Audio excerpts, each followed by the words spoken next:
The armed forces of the Russian Federation and Ukraine reported the front-line progress. The armed clashes had occurred in some regions May 27.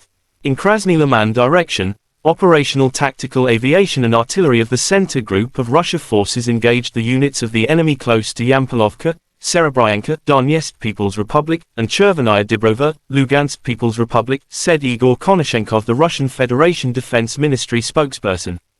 Up to 60 Ukrainian troops, 3 armored fighting vehicles, 3 motor vehicles, 2 D-30 howitzers, and 1 Gvozdika self-propelled artillery unit have been eliminated in this direction during the day.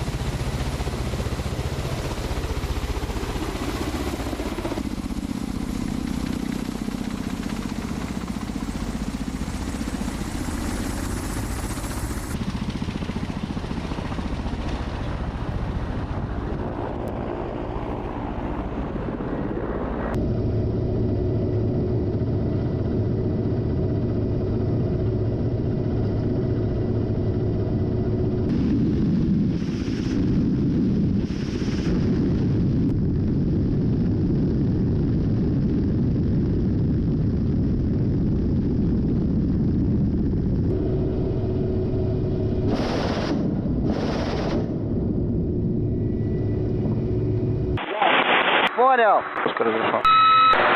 Так, я держу. 865, Елана, 859, оставляйте ПСО. Принял 865.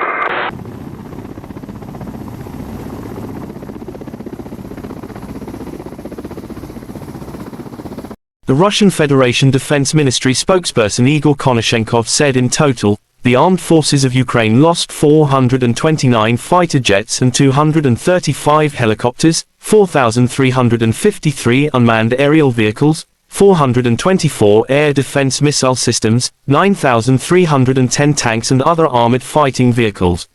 Also 1,100 combat vehicles equipped with MLRS, 4,919 field artillery cannons and mortars, as well as 10,481 units of special military equipment have been destroyed during the special military operation. The other side from Kyiv, the armed forces of Ukraine in an official statement May 27 said Russia lost 480 servicemen in a single day, including 3 tanks, 7 armored fighting vehicles as well as 22 artillery units and 31 drones. Ukraine also showed footage of destroying Russian armament near Bakhmut. Air reconnaissance of the DPSU detected the movement of a group of enemy infantry near Bakhmut, and the artillery unit finished the job. In total, Moscow lost 206,200 servicemen, 3,799 tanks as well as 310 fighter jets and 296 helicopters. Russia and Ukraine conflict has been lasting for 458 days. There is still no peace settlement between two sides. Ukraine and NATO dismissed Chinese peace plan set to benefit Russia. Western officials pushed back against China's calls for an immediate ceasefire in Ukraine during the European tour of Chinese Special Representative for Eurasian Affairs, The Wall Street Journal reported.